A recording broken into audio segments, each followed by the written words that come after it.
um podcast feito para recarregar nossa vida espiritual e uma desculpa para bater aquele papo com os amigos. Eu sou a Tice e queria que a bancada de hoje se apresentasse. Fala galera, eu sou o Rafael, você tá no F5 e eu sempre digo pra Maia que porque sim. Oi gente, aqui é a Ariane e é um prazer estar com vocês. E eu vou dizer, gente, esse período de pandemia eu queria mesmo era estar com todo mundo junto, porque sim, porque eu gosto.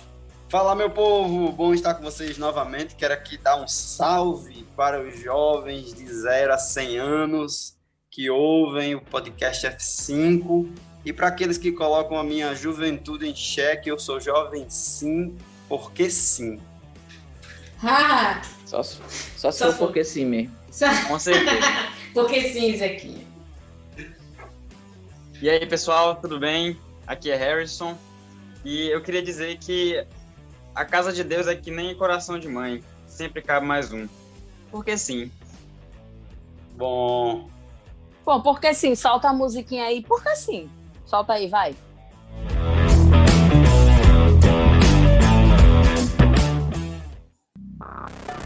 Porque sim não é resposta. Então, gente, o tema de hoje é porque sim não é resposta. Você deve estar pensando assim, já dei essa resposta muitas vezes, né? Então, a gente vai falar um pouco hoje sobre os jovens e a igreja, sobre as diferenças, os conflitos, os desafios que a igreja tem em relação a esse grupo tão maravilhoso. Mas antes de começarmos hoje, eu queria ler um texto rapidinho que está num livro muito interessante chamado Inteligência Social, a Revolução das Relações Humanas, de Daniel Goleman. Eu acredito que eu já citei esse texto outras vezes aqui, esse livro, que é um livro muito interessante sobre as nossas conexões. E tem uma frase, um texto muito especial que fala sobre o cérebro social, que está na página 11, e diz assim: a neurociência descobriu que o próprio desenho do cérebro o torna sociável, inexoravelmente atraído a uma íntima conexão cérebro a cérebro, sempre que interagimos com alguém. Essa ponte neural nos permite afetar o cérebro e, portanto, o corpo de todas as pessoas com as quais interagimos, exatamente como elas fazem conosco. Mesmo nossas interações mais rotineiras atuam como reguladores no cérebro, preparando nossas emoções, algumas desejáveis, outras não. Quanto mais forte a nossa ligação emocional com alguém, maior é a força mútua. Foi impossível ler esse texto e não lembrar da igreja, das nossas conexões, da quebra das nossas conexões e qual é o resultado disso na nossa vida, inclusive na nossa relação com Deus, já que a igreja é um presente de Deus para a nossa vida. Pensando dessa forma, num contexto multicultural, em que as pessoas têm acesso a várias coisas. Hoje a internet traz para a nossa casa muitas informações. Obviamente, para esses jovens, é um amontoado de coisas que eles precisam organizar. Pensando nisso, vocês acham, você aqui, galera da bancada, e você que está em casa, ela pensando também, a igreja está preparada para receber, organizar os jovens dessa geração? E os jovens estão preparados para viver numa comunidade cristã?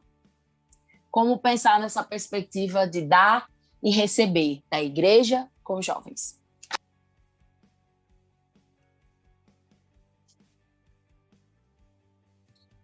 Bom, sobre a pergunta de Ticiara, que tem a ver aí com o preparo, né, tanto da igreja, tanto o preparo dos jovens para adentrar a igreja, a gente tem que perceber, se dar conta, obviamente, do ambiente cultural onde a gente está. O evangelho, ele não é, que nem muitos acham, como se fosse uma forma de você deixar todas as coisas e destruir tudo aquilo que você tem, tudo aquilo que você construiu, para passar agora para o evangelho. Não, isso não é assim. O evangelho, na verdade, ele se dá na cultura também, ele é cultural. Então, obviamente, há questões aí, há culturas em que o evangelho ele vai ser muito bem aceito, outras culturas em que ele não vai ser bem aceito. há momentos em que ele vai estar mais forte no indivíduo, justamente por causa da sua cultura, e há momentos em que vai estar mais fraco. Então, a gente tem que ter essa ligação. E trazendo isso para o Brasil, obviamente, né, de onde nós estamos falando, claro, né, estamos aqui no português, não sei nem por que eu falei isso ainda, tão óbvio.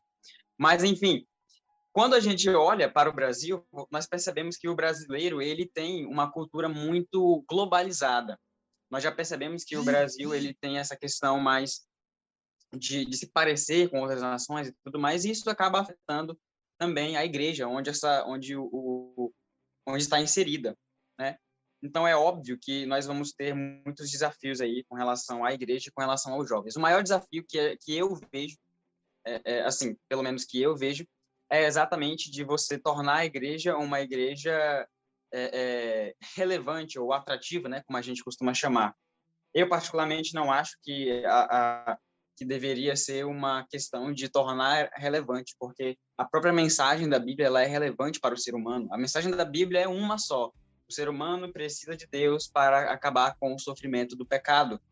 Algo que todos nós sofremos, algo que todos nós sentimos. É isso que a Bíblia apresenta. A Bíblia só apresenta uma verdade. A verdade de que Cristo veio aqui e morreu pelo pecado de todas as pessoas. Então, é necessário que, antes que a pessoa se achegue a Cristo, é necessário que ela confronte o seu pecado, perceba que esse pecado vai levar ela, no final de sua vida, a uma morte, ou já está levando a sua morte, uma morte aí mais lenta, mais, obviamente, sofredora. E a única maneira de se escapar a isso é através da pessoa de Cristo.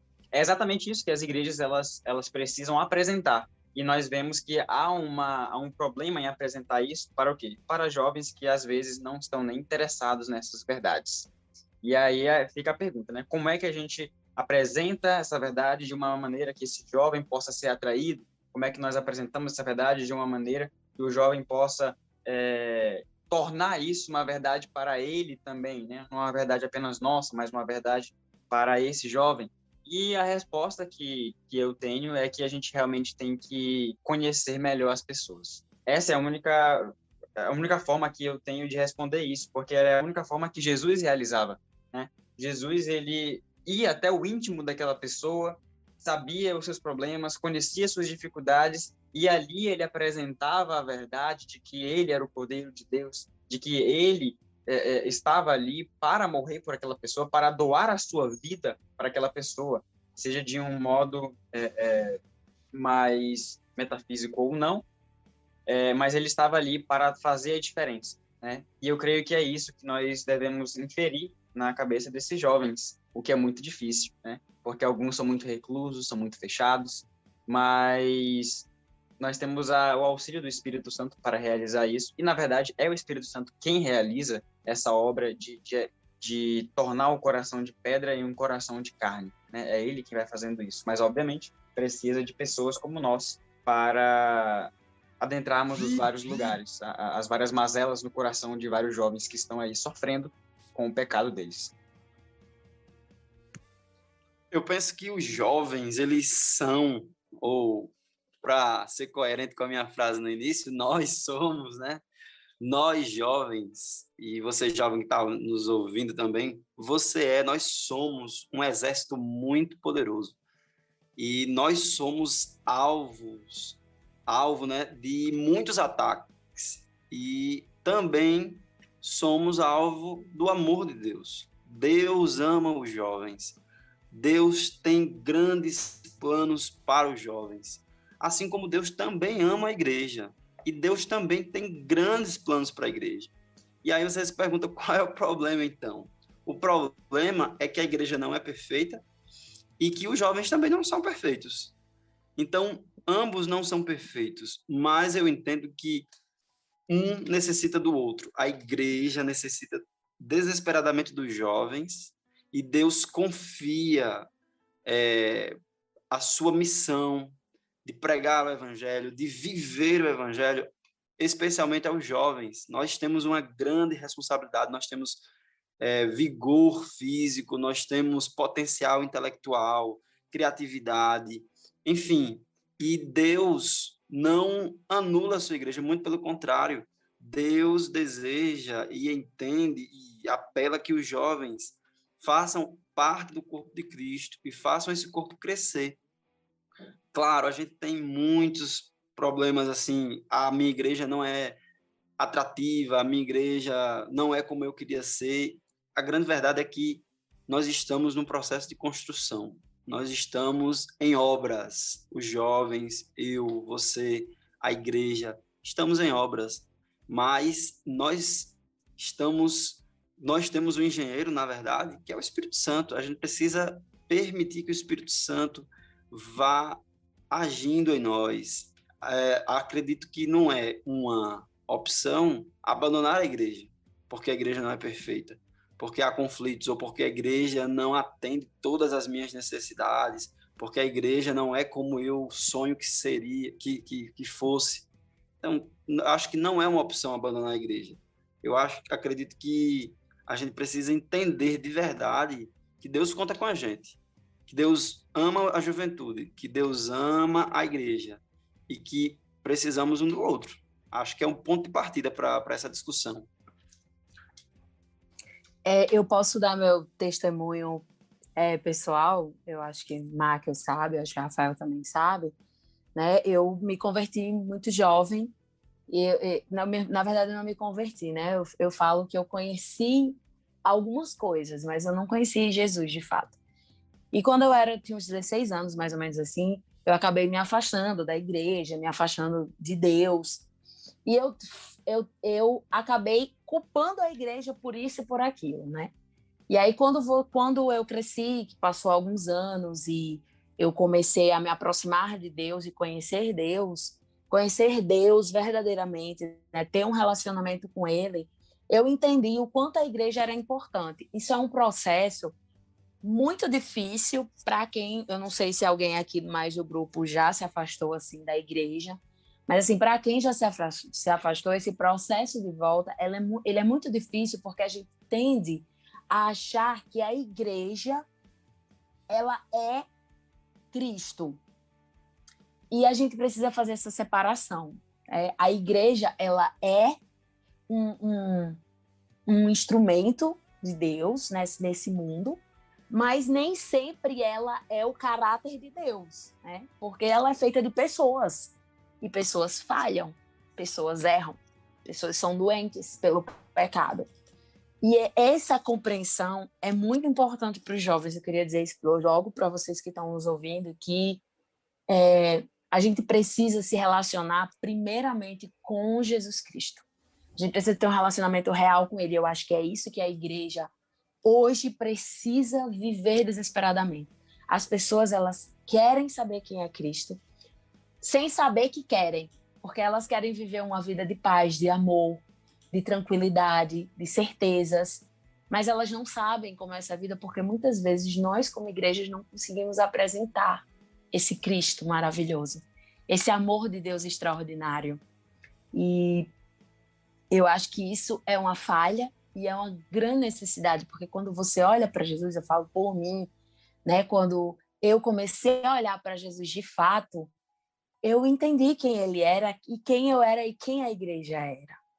E eu vejo uma falha em nós como igreja hoje. Então, acho que apresentar Cristo como ele é uma coisa extraordinária. Você não precisa de mais nada. Claro que existem métodos que você aplica, né?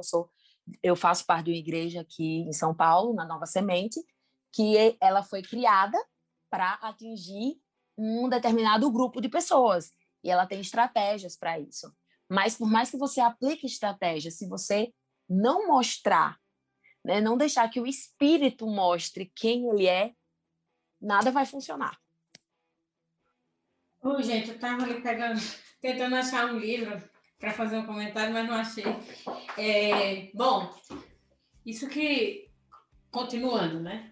Bom, isso que Tice nos falou, o testemunho pessoal, inclusive, nos mostra que muitas vezes a gente pode estar na igreja sem estar, né? Perdido dentro de casa, como o filho pródigo, o filho pródigo. o irmão do filho pródigo, né? Que estava dentro de casa, aparentemente, mas o coração estava distante. E é uma coisa que nós precisamos ver na nossa experiência, né? O quanto, de fato, nós estamos ali de corpo, alma, integralmente, né, na igreja. E porque acontece, muitas vezes, a gente se distrair com coisas, com atividades e perder o foco, né? Ou então, sim, porque os pais são a hereditariedade, né? A gente pensa que a fé também isso, é hereditária, porque os pais estão e a gente se basear na fé deles. Mas Osmose, né? Osmose, Ariane. Isso, não é por osmose que vem, mas é por uma experiência individual, pessoal com Cristo, mesmo, com Cristo na intimidade. Mas eu diria também, uma outra coisa importantíssima, é na igreja, sabe, aquela igreja olho no olho. Claro que no tempo atual que a gente está, nesse período de distanciamento, a gente está usando recursos digitais, né, para isso. Mas é aquilo, quando eu falo que a igreja precisa ser esse contato corpo a corpo, olho no olho, não é assim um grande evento. Aí eu falo meu testemunho pessoal. Programações para jovens, quando tem aquele grande público, num grande palco, com muita gente, eu sinceramente não me sinto muito atraída nesses momentos. Pode até ser um entretenimento, às vezes, no meu conceito, tá, gente? Não me entendam mal. Mas no meu conceito, passa para mim como um momento de entretenimento. Às vezes chama muita atenção, tem muita coisa, mas no final eu sinto pouquíssimo aquilo permeando no meu coração. Ao passo que, às vezes, uma coisa pequena, com poucas pessoas, mas com muito mais profundidade, né? Um pequeno grupo, um PG, serve para que nossas raízes se aprofundem, de fato. Eu tenho essa sensação e eu acredito que, por isso que a igreja tem programações diversas, inclusive essas duas coisas que eu mencionei, né? Momentos, não pode ser uma experiência desequilibrada, onde a gente só vai em grandes eventos e não participa de experiências como essas, assim, de ter o nosso grupo de amigos, que a gente sabe que pode contar com eles dentro da igreja. É muito importante a gente vivenciar a fé, compartilhá-la, mas não numa superficialidade. A gente tem visto hoje, né, como as relações humanas estão superficiais, como diria Bauman, né? Líquidas, né? Onde você simplesmente num clique faz e desfaz a amizade. E a gente acha que na verdade, aquilo é amizade, mas a gente vai descobrindo que é necessário muito mais profundidade nos relacionamentos. E essa questão dos relacionamentos na igreja é preponderante para que nós, jovens, nos sentimos participantes desse processo, né? Que a gente se sinta, de fato, membro deste corpo, porque senão a gente vai estar sempre tateando, né? Assim, olhando à distância, como que dando voltas em torno da igreja, mas sem fazer, de fato, parte dela. Eu penso que isso é de extrema importância. Só comentando uma coisa rapidinho, que a Ariane falou aí, por isso eu comentei aquela questão mais cultural e global também, né? Porque a gente vê que há uma dificuldade nisso por conta da igreja e por conta das pessoas que nós estamos querendo alcançar. A igreja, porque não conhece todos os meios e todos os métodos mesmo de se alcançar, né? Por exemplo, que nem a Ariane muito bem colocou aí, acha que é só através de uma intelectualização que vai dar tudo certo, acha que é só através... Gente, vamos nos juntar todos os dias para ler a Bíblia, e ler a Bíblia e orar, ler a Bíblia e orar. Mas não há uma profundidade, um arraigamento de seres, de relações entre esses seres. Não há ali, por exemplo, uma coisa que eu amo, né? Tem muitas pessoas criticam bastante isso, mas eu amo, eu acho muito bom. É uma social, não sei se por aqui tem, não tá não está existindo agora por causa da pandemia. Mas eu amo uma social, eu amo. Marca, eu adoro uma social, viu, Tá pastor vendo? Ellison? É com Tá ele vendo? mesmo, viu? Não, eu vou me juntar com o Marco então aí, pra gente fazer uma social aí qualquer dia desse.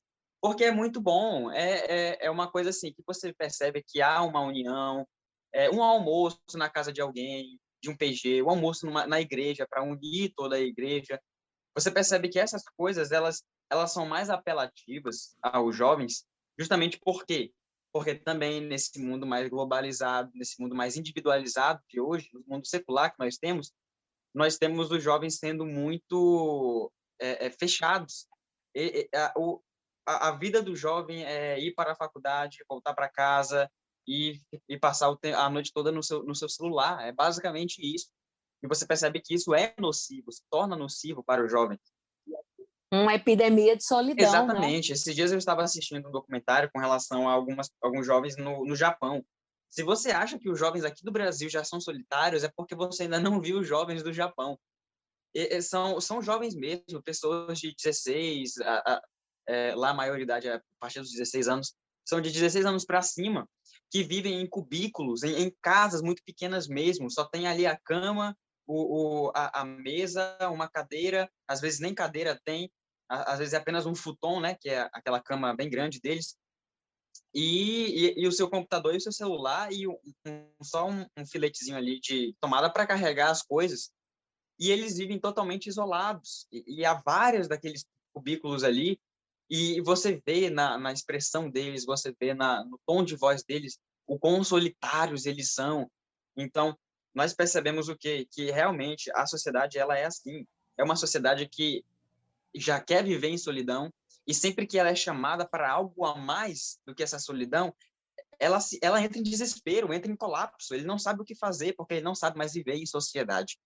Então, eu creio que uma das formas que nós temos aí é exatamente essa, é de reintroduzir esses jovens, esses meninos, numa sociedade, é de dizer, olha só, há todo um mundo, além do mundo virtual, há um mundo objetivo, uma realidade objetiva que você está perdendo, e que é exatamente isso que causa um vazio no seu coração, porque Deus, ele sim, ele se faz conhecer de todas as maneiras, em todas as realidades, mas a realidade objetiva, a realidade que é compartilhada com outros, a realidade em que você tem relacionamento com outros e também um relacionamento com Deus, essa é a realidade que você deve procurar.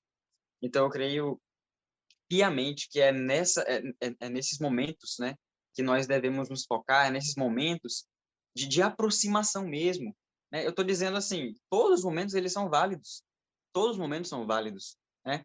Todas as igrejas, elas devem ter, sim, o momento para estudar a Bíblia juntos, o momento para almoçar juntos, o momento para orar juntos, o momento para ir à igreja mesmo, para ouvir um sermão juntos, e isso em si já é uma coletividade, mas todas as igrejas, elas devem suprir as necessidades. A igreja, primariamente, supre a necessidade. Isso é um déficit muito grande, e eu digo da nossa igreja, e digo isso sem problemas, porque a nossa igreja batiza as pessoas, não dá nem um mês, a pessoa não conhece ainda todas as verdades, não sabe profundamente ali todas as doutrinas, todos os credos da igreja adventista, e já é colocada, não, vamos colocar você aqui no ministério como líder jovem, vamos colocar aqui você como líder desbravador. A pessoa ainda nem sabe toda a história dos desbravadores, ou a história dos líderes, dos pioneiros, e já está ali. Você vê que é uma incoerência muito grande, é uma mentalidade muito empresarial, voltada para a quantidade ao invés da qualidade. Então, é necessário que haja primeiro um alento, porque é isso que esses jovens precisam. Eles precisam de um alento, eles precisam de um afago, porque eles não têm isso. E eles precisam sentir.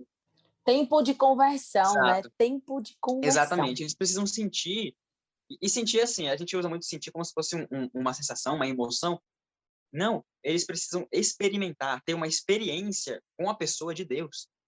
E é aí que entra o papel da igreja, né? É aí que entra o papel da igreja. Qual é o papel da igreja? O papel da igreja é exatamente apresentar a pessoa de Deus. É apresentar a pessoa de Deus. E é por isso que o jovem precisa da igreja. Porque se ele não estiver, ele não vai conhecer a Deus, de fato. É porque uma experiência com Deus, inclusive, ela passa por uma experiência com o irmão, né? Você conhece mais a Deus através do convívio que você tem com cada irmão. Eu vou discordar um pouco aí, não sei se eu entendi bem, mas eu vou discordar acho que dessa coisa da solidão que vocês falaram. Eu não acho que o jovem brasileiro, o jovem de modo geral, né, ele tenha problema com solidão, né? Acredito que o jovem brasileiro é um jovem da galera mesmo, é o jovem do bonde dele, ele está realmente em busca de encontrar identificação com alguma galera, sei lá, de uma torcida organizada, ele está, sabe, em busca do seu grupo, a qual ele vai se sentir pertencente. E eu acho que é essa a necessidade, entendeu? Claro, com essas tecnologias, é muito corriqueiro desse isolamento no quarto. Pode acontecer, mas eu nem acho que seja com a maioria das pessoas, dos jovens, né? Os jovens que se isolam, mesmo isolados, eles estão em busca de alguma galera, é um grupo que está jogando videogame junto, um jogo online, eles se aglomeram virtualmente para fazer isso. Então, o papel da igreja aí, na minha opinião, é muito importante, decisivo nesse sentido, de fazer com que o jovem crie raiz, mas na terra que vale a pena criar raiz, entendeu? Fazer com que ele se sinta parte mais de algo maior, não apenas de um grupo X ou Y, entendeu? Que pouco acrescenta a vida dele, mas fazer parte de um grupo de pessoas que pertencem a um reino que daqui a pouco vai ser eterno e vai ser real, e acrescentem de verdade, tragam sentido, propósito e significado à sua vida. A igreja é o ambiente para que isso aconteça, entende? Então, é na igreja que os jovens desenvolvem os seus dons, os seus talentos, encontram a comunidade, encontram pessoas que somem e acrescentem a vida dele. Pelo menos é essa igreja que a gente está falando, que Deus deseja que a igreja seja, e o que Deus deseja para os jovens, de modo geral. Eu adorava ouvir que eu era o cumprimento da profecia e a última geração. Isso me dava uma sensação de pertencer a algo maior do que eu. Identidade. Isso. E eu gostava quando a gente tinha os clubes do livro, que a gente lia os eventos finais e a gente se colocava naquela situação. E aquilo me fazia me sentir maior do que eu acho que eu sou. Porque é muito pesado você dizer que a pessoa é um cumprimento da profecia. Ou quando você lê uma mensagem aos jovens e você vê que Deus precisa dos jovens, que os jovens têm funções a desempenhar. E eu acho que os nossos jovens eles deviam ouvir isso mais constantemente. Quanto Deus precisa deles. É porque você está dentro de uma história, né, Rafael? Isso. É isso que o ser humano em si, não é somente os jovens, mas o ser humano em si procura. O que Michael falou realmente é verdade. Eles querem pertencer a algo, a um grupo, mas não há nada pior do que você pertencer ao grupo e mesmo assim se sentir solitário. Que eu acho que é o que acontece com muita frequência. Acho que é o que está acontecendo. Porque pertence ao grupo errado, entendeu? Por falta... Exatamente. Criar raiz. Criar raiz no terreno errado. Mas às vezes tem jovens Exatamente. que estão na igreja e não se encontram. E às vezes é porque nós não nos relacionamos de verdade com as pessoas. Nós sabemos, nós vivemos em comunidade, nós sabemos que às vezes, gente, a gente tem medo de levar pessoas para almoçar com pessoas na nossa casa. Às vezes a gente não cumprimenta pessoas que estão entrando na igreja, jovens que entram e saem de igrejas e não são enxergados. Então, o pastor Reza falou sobre essa coisa do relacionamento, acho que todo mundo falou, né? Mas eu acho que às vezes nós estamos no lugar certo, mas a gente não consegue se relacionar, ou não, sei lá, ou por nossa responsabilidade, que às vezes a gente não consegue se abrir, ou porque realmente a gente está ali num lugar em que as pessoas não estão nem aí. E isso é muito comum, infelizmente. É muito triste dizer isso. Então, uma das coisas que a gente precisa entender... Então, às vezes o jovem está lá, no lugar certo, mas não consegue, não teve aquele abraço, aquele cuidado. Quem conhece Michael sabe da importância, agora eu vou falar, Marco, eu vou falar isso para você, amigo, da importância dele no Ministério de Adolescentes da igreja que ele trabalha, que ele faz parte. E Volta. nada Eu disso. Eu saí. Não, eu sei que você já saiu. Eu estou dando um exemplo, né, de antes, assim, de como você ensinou a importância de se relacionar com as pessoas para que eles confiassem, para que os jovens, para que os adolescentes estivessem do lado. Então, às vezes você está no lugar certo, mas você não encontra as pessoas, você desencontra. E isso é tão triste, tão perigoso, porque é justamente o que Jesus não fazia, né? Jesus, ele mudava a rota de tudo para encontrar as pessoas. E às vezes a gente muda a rota para não encontrar as pessoas. Para desencontrar. Né? A gente faz de propósito. Tipo assim, vai aqui no aqui onde eu moro, por exemplo. Tipo, quando o vizinho vê que eu abri a porta, ele fecha rapidamente e entra rapidamente para não ver. Assim, às vezes eu vejo isso também nas igrejas, infelizmente. Será que o vizinho de Tícia ouve o F5, hein? Eu acho que eu vou mandar um bilhetinho para ele. Gente, eu acho que eu pode... também já fiz.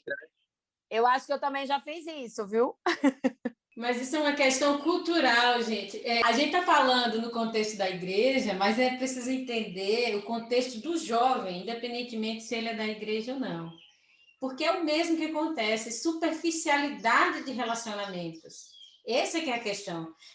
Você pode ter um monte de amigos, seja dentro ou fora da igreja, ter vínculos, mas tudo ser muito superficial, ser voltado assim, o almoço de tirar foto do prato, as coisas que a gente está vivendo uma sociedade assim, que os relacionamentos são superficiais. Mas aí, o que é que nos leva a gente a desenvolver melhor o relacionamento? É a proximidade, é aquela coisa do dia a dia, o contato humano, é se abrir, é mostrar, é se expor a fraqueza. Rafael sempre fala isso, e eu concordo muito com o Rafael, é a gente mostrar quem somos. Como é bom você ter amigos que você pode ser exatamente quem você é, sem medo de que a gente cria, né, um ambiente de religiosidade e no sentido mal da palavra, que eu diria assim, que é uma espiritualidade sem Deus, né? É uma religiosidade. Formalismo. Então, às vezes, a gente cria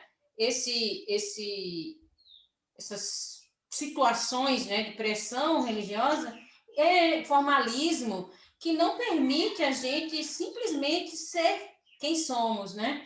E isso afeta de modo considerável a nossa intimidade com Cristo, né? Porque é uma relação de trama, né? De uma urdidura, né? Quando você tem um relacionamento vertical com Deus e horizontal com as pessoas. E aí, ambos têm que ser de intimidade, de aproximação, de saber realmente o que um está sentindo, está passando. E eu ainda acrescentaria isso, uma outra coisa importante, né?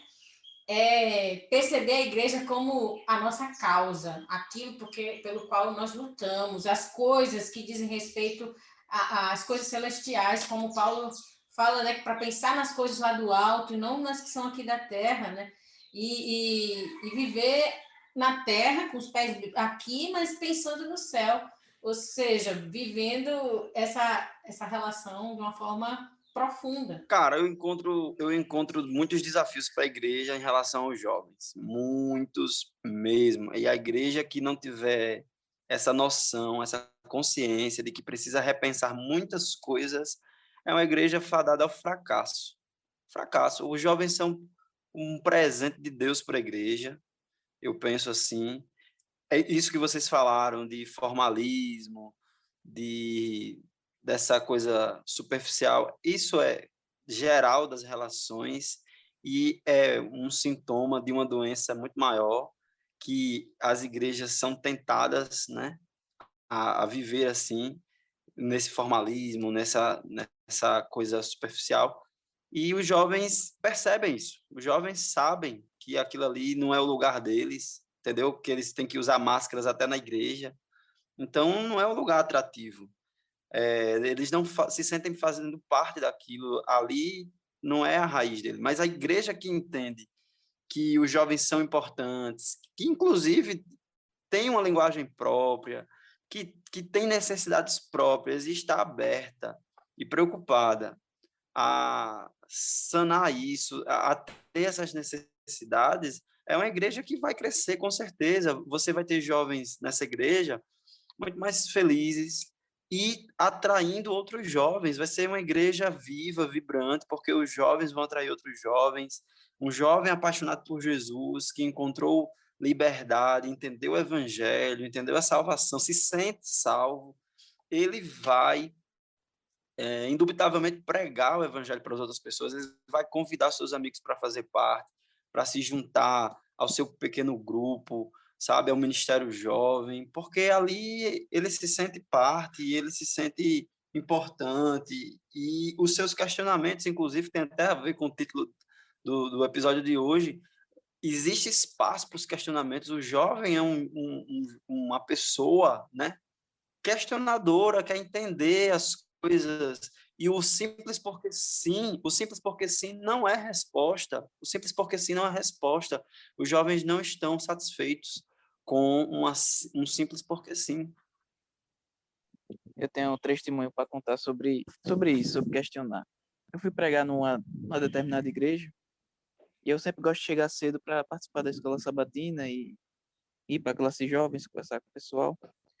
E nesse dia teve uma pequena discussão sobre algo que fugiu do tema. E quando terminou, eu fui ao banheiro para me preparar para ir para o sermão. E quando eu cheguei no banheiro, um jovem estava dizendo para o outro, dessa forma: você quebrou o 11º mandamento, que é não questionarás. E aquilo me fez pensar. Um lugar onde o jovem não pode questionar, onde ele não pode abrir sua mente, onde ele não pode, inclusive, errar, não é um lugar atrativo para o jovem. Para ninguém, né?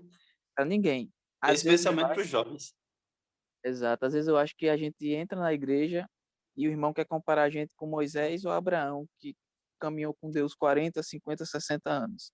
Pois é. Ele quer que naquele momento a gente tenha aquela espiritualidade, que a gente faça as mesmas escolhas, só que não vai rolar assim. A gente vai errar, a gente vai mentir, a gente vai tentar pelas próprias forças, a gente vai cair, a gente vai levantar. E tudo isso tem que ter espaço dentro da comunidade igreja, para que o jovem cresça, desenvolva e um dia ele chegue ao pleno conhecimento de Cristo e ande como Jesus andou. Exatamente, é porque o evangelho... Vamos dar tempo, né? Isso.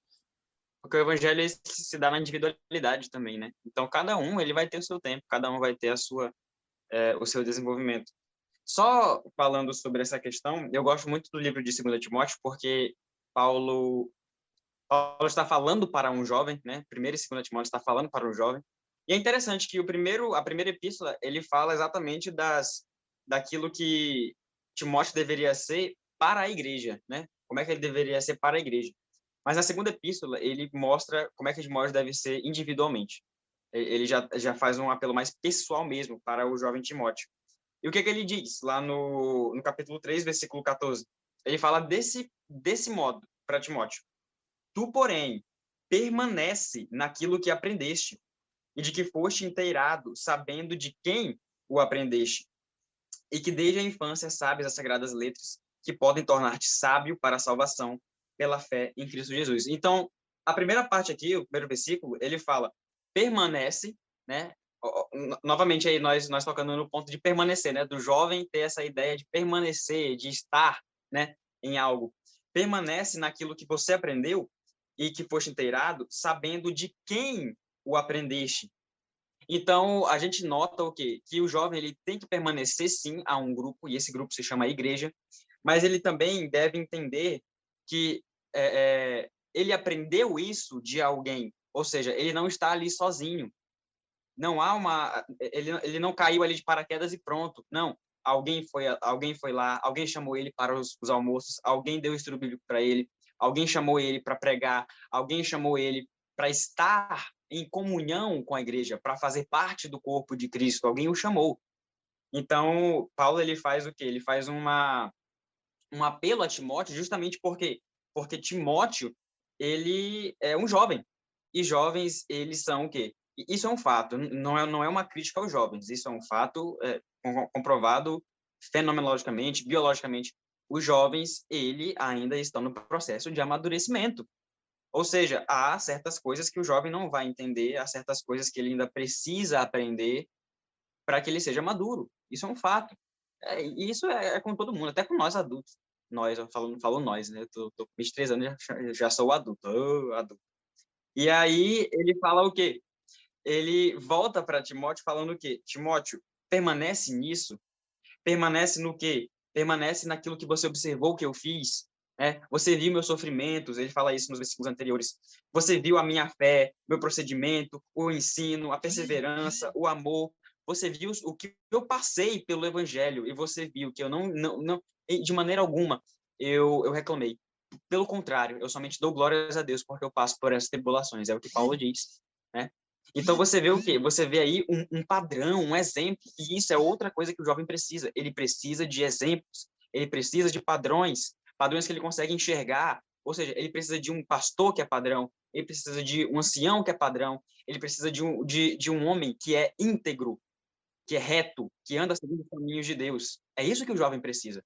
Ele quer firmeza, ele não quer, ele já é maleável, ele já é instável, ele quer o quê? Ele quer estabilidade, ele quer firmeza, ele quer uma rocha onde ele possa se apoiar. E Paulo ele está se oferecendo como essa rocha, né? Ele está dizendo isso. E também no mesmo capítulo, né, no capítulo 3, ele fala para Timóteo se abster de certas coisas. E que coisas são essas? Se abster daqueles que são blasfemadores, arrogantes, que é aquilo que nós estávamos comentando antes, né, que Marco comentou muito bem, né? Se abster dos outros grupos, dos grupos que não tem nada a ver com a palavra, que não tem nada a ver com Deus. É isso que ele diz para Timóteo. Timóteo, se abstenha desses outros grupos e se junte com a igreja. Seja um padrão também posteriormente. Mas entenda, saiba que eu estou aqui para você, sua família está aqui para você, você não está sozinho, você tem um alento, você tem uma guia. É isso que eu creio que a igreja deveria apresentar também para os nossos jovens de hoje.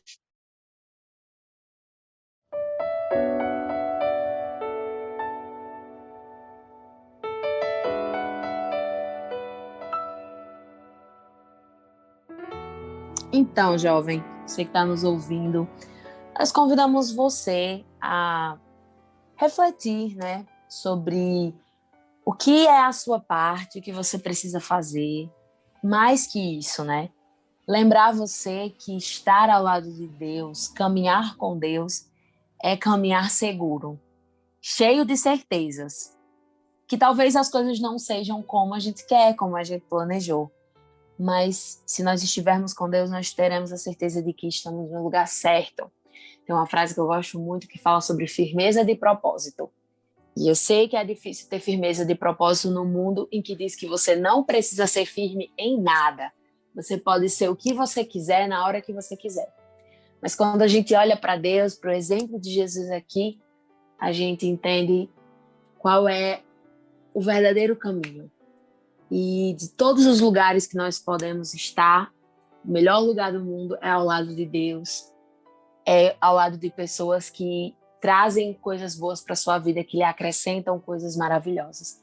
E você possa olhar para Deus, que você possa olhar para a igreja com um olhar de amor, de paz e de certeza de que você está no lugar certo, por mais difícil que pareça ser. Nós queremos agradecer ao pastor Harrison por participar conosco, pelas palavras maravilhosas, pelos conselhos. Que Deus continue usando, viu? Te usando, pastor, para abençoar a vida de tantas pessoas e de nós também, né? Aqui da bancada do F5. Nós queremos Pastor Harrison, pedir... que é um jovem pastor, né? Isso, Um jovem pastor. Isso é uma bênção, né? Um Timóteo. E a gente queria que você eu encerrasse agradeço. orando, pastor. Claro, com certeza. Com certeza. Vamos fechar os olhos, né? Fazer uma oração aí ao nosso Pai do Céu para pedir mais uma bênção aí para esse dia. Oremos. Querido Deus e amado Pai, muito obrigado, Senhor, por mais um momento que o Senhor permitiu a nós aqui do podcast F5. Muito obrigado também porque o Senhor liberou isso para que várias pessoas pudessem ouvir, inclusive as pessoas para quem nós estamos especificando este podcast de hoje, Pai, os jovens, da qual eu faço parte, e as pessoas aqui também do F5 fazem parte também, porque todos nós somos jovens, Pai. Todos nós ainda somos como crianças, às vezes como bebês, às vezes como adolescentes na fé. Ainda não sabemos, mas nós sabemos que temos a oportunidade de nos desenvolvermos dentro dessa fé, Pai. Sabemos que o Senhor é quem nos dá o desenvolvimento. Sabemos que um pastor, ou nosso pai, ou nossa mãe, pode plantar a semente em nosso coração, mas o crescimento dessa semente, a vida, ela só vem de Ti, Pai. Por isso nós te pedimos, primariamente, que o Senhor coloque novamente esse vigor, essa vida em nossos corações, porque sabemos por muitas vezes que nós desanimamos. Sabemos por muitas vezes que somos falhos, que somos fracos, mas o Senhor é forte. E quando nós estamos fracos, o Senhor se faz forte, nos ergue para que possamos estar contigo. Mais uma vez, te pedimos que o Senhor realize isso na vida de quem está ouvindo esse podcast aqui. Também te pedimos, Pai, que o Senhor coloque em nós, em nosso coração, em nossa mente, a sabedoria necessária para lidarmos com essas novas gerações que vão chegar, com essa geração que está aqui agora. Porque sabemos que o Evangelho é para todos, Pai. Sabemos que todos pecaram e carecem da glória de Deus, inclusive os mais novos, os mais jovens, que já entendem que tem um peso ali, uma culpa por algumas ações que eles fazem. Por isso, Pai, nós queremos que o Senhor visite esses em suas casas de um modo muito especial e mostre a eles que onde o pecado abunda, superabunda a graça. Nós pedimos que a nossa igreja ela possa ser um local de alento. Claro, todos nós precisamos servir, mas antes de servir, precisamos ser servidos. Nós sabemos disso. Antes de realizar ali o lava-pés, antes de nós irmos e lavarmos os pés dos outros, o Senhor veio e já lavou nossos pés. Portanto, Pai, te agradecemos por isso. E te pedimos que a nossa igreja ela seja assim, que antes ela sirva para que depois possa colocar para servir. Que antes nós precisamos demonstrar a firmeza de propósito, que antes precisamos demonstrar que eles estão ali, não porque ali é mais uma alternativa, mas porque sem estar ali não conhecerão de fato a vida e a vida plena que o Senhor oferece a cada um deles. Que o Senhor nos abençoe e nos guarde. Por favor, coloque esse propósito em nosso coração, em nome de Jesus. Amém.